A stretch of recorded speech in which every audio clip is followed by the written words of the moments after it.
Hey there, comic book fans. Welcome to this video, which is an entry into AG Surfer's contest, where he is having us show Heroes covers.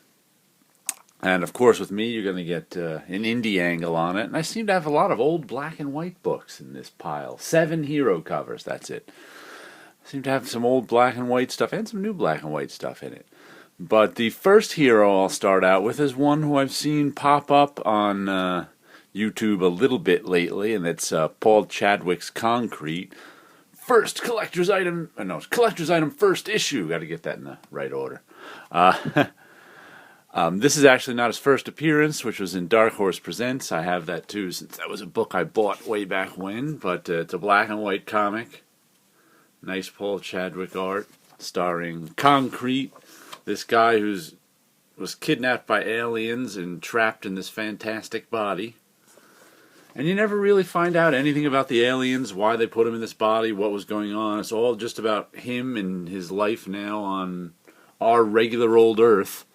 And what he's going to... I think the government said something of the government gave him a cover story where he was part of some cyborg experiment so people wouldn't flip out about aliens, because they never show up again.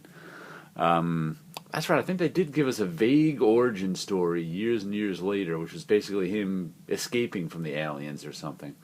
But it's a good story. It's a lot of human interest in Concrete, human interest type stories.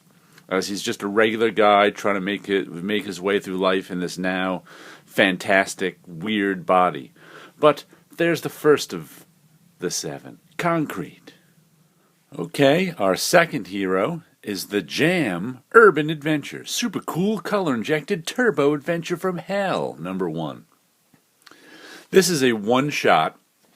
The Jam had a couple of regular series that were black and white. I think one from Kimiko and one from Tundra. I can't even remember who published this. But like I said, it was normally in black and white, done by Bernie Marault, I think his name is, or Moreau. I don't know which way you pronounce it. He's French-Canadian. 1987 this come from, and BEM, he usually signed his things with. He was, I always liked him. He was one of my favorite creators. I don't think he's done a lot of stuff in ages, but this is a pretty interesting book because it's just about a guy who's kind of bored and talks to his dog, and decided he wanted to go out and be a superhero.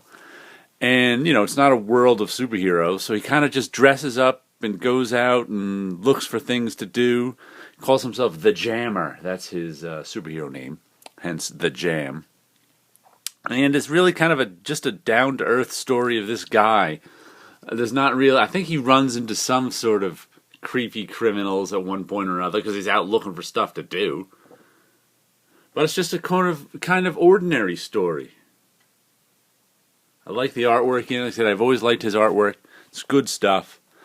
There is my second of 7, The Jam. And now we'll go with some first comics from 1982 in Wheatley and Hempel. They're both Mark, right? Mark Wheatley and Mark Hempel. This was one of the early, I guess you'd call it a maxi series or a graphic novel, because it was actually 12 issues. It was only 12 issues. Came out in 82.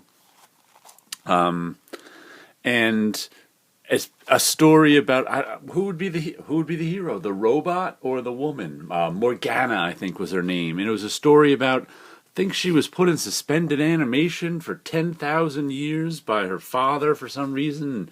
She woke up in the future in Mars in a completely different world. This is all the early stuff. So it starts out kind of normal and then turns into this sci-fi adventure. I think her father also... I haven't read this one in a while. I'll have to reread it. Her father also left her this robot. So she wakes up 10,000 years later in this strange future on another planet with no idea what's going on. But I remember always liking this story. It was good. Like I said, it was one of the first if I remember correctly, you knew it was always going to be self-contained. It wasn't an open-ended story. So that was especially different in 1982. But I always liked this cover. Fun story, Wheatley and Hempel. I'm sure you can track this one down in the dollar bin somewhere, but check out Mars. And for the fourth one, we've got more 1980s black and white comics for you. This is Scott McCloud's Zot. He's the one who just put out The Sculptor this year, that big honkin' graphic novel book. And this was his first series way back in the 80s. And this is issue number 11. I picked it just because I liked the cover. That's Scout. That's Zot, Hero from Another World. And that's Jenny. And Zot was, I guess you'd call it, this was a fun-themed comic. And I guess Zot was sort of like Adam Strange with his Zeta Beam. And that he somehow traveled, or Jenny was more like Adam Strange. She was from our world, and I think she would travel to Scout's world on sort of a Zeta Beam sort of thing. And Scout also came to our world sometimes. But it was kind of, she was a teenage girl who had a little romance going with Zot, who was the hero of his world, who was a teenage boy. And it was just a fun strip. This is issue number 11. The first 10 issues were in color, and then they relaunched it in black and white a little bit later. Some nice black and white, because it says up here, first new issue. That's because this was and also, new reader, this is your chance. I think this is, Scott McCloud considers the beginning of the black and white stuff the sort of beginning of the stuff he likes too, though I liked the first 11 issues well enough. But it really takes off. He really kind of got a handle on things with issue 11 when they relaunched it in black and white, and the story really takes off from there. So if you're looking for a good book to get sometime, nice hero on the cover, Zot is for you. And now we'll go with an issue of Scout. Tim Truman's Scout, this is issue number 11. I picked this one just because there is a nice heroic cover of Scout just standing there all armed and ready to go to war. And this was an interesting series because it takes place in sort of a post-decline America. I won't call it post-apocalyptic because there was no real apocalypse. But it took place in the future, which is probably the past now. This was so long ago. Some Tim Truman violence. What year is this? Tim Truman, 1986, that says, I think. So, another mid-'80s book. But the United States is in decline.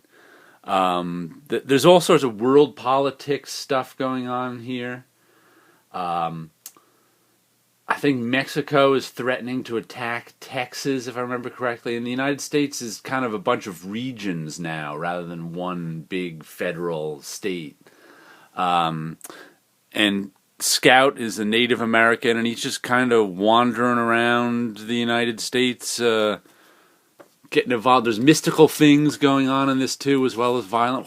One of the things I remember about this, too, is I think Israel is more of a world power now than the United States. So it's like the United States is buying their weapons from Israel in a turnabout of selling them weapons. We're now buying them back from them. And there are, look at that. Say, there's a State of Israel mech. So world power is kind of really shifted in the Scout universe, and that has something to do with the story. Because it's interesting because there's little stories about Scout and then big stories about the whole world Scout lives in. So it's a fun, interesting book. Lots of meta politics and micro mystical stories and Tim Truman violence. So. Here's a nice hero, Stars and Stripes Heroes cover with Scout. And I had to throw some Flaming Carrot in. There's never been a hero quite like the Flaming Carrot from 1987, another black and white book. Matter of fact, halt, none shall pass, and meet the mystery men. They're the ones they made the movie about that I've never actually sat all the way through because it's not as nearly as good as the comic. But if you've never read Flaming Carrot comics, they're just weird. I mean, they're these strange little comedy stories that Bob Burden does about the superhero, the flaming carrot. There he is right there. It was just a guy with a carrot on his head and is really, really odd. In this issue, he meets the Mystery Men, the team of superheroes he's got to work with. And it's just, let's see, left to right.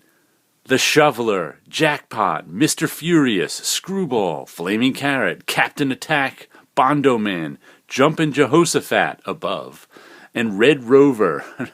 I have to say my favorite was always this guy here, the Shoveler.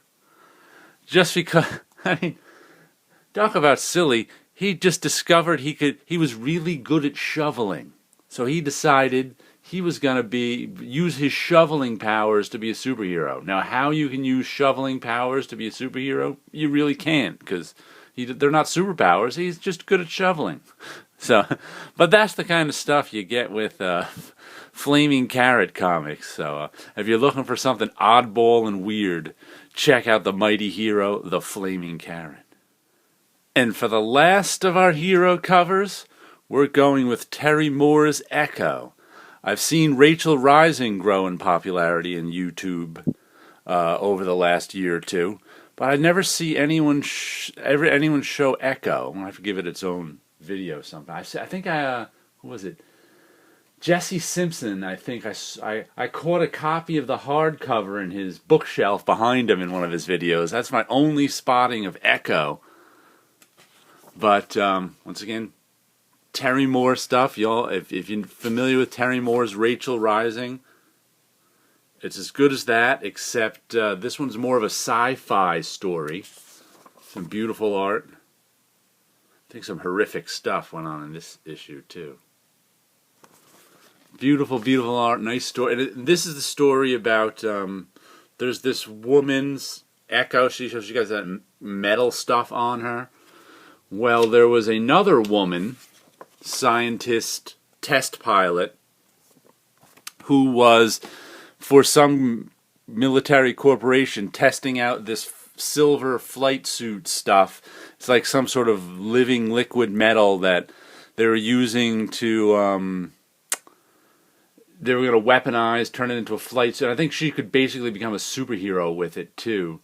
And, but she was, the first woman was betrayed by whoever she worked for, and who wanted the suit technology for themselves, and they blew up the suit with her in it. But somehow the liquid metal survived and fell on this woman, or at least a piece of it. It was growing though, and it's the liquid metal is kind of imbued with the personality of that test pilot scientist woman who originally was helping flying and design the suit. So, and it's the corporation trying to hunt her down while the woman in the suit's trying to help her out.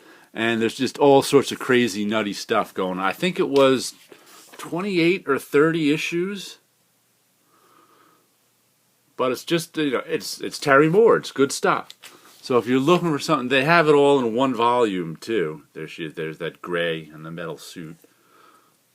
I think that part fell on someone else, too. But excellent story, excellent hero, nice sci-fi, thrilling intrigue tale.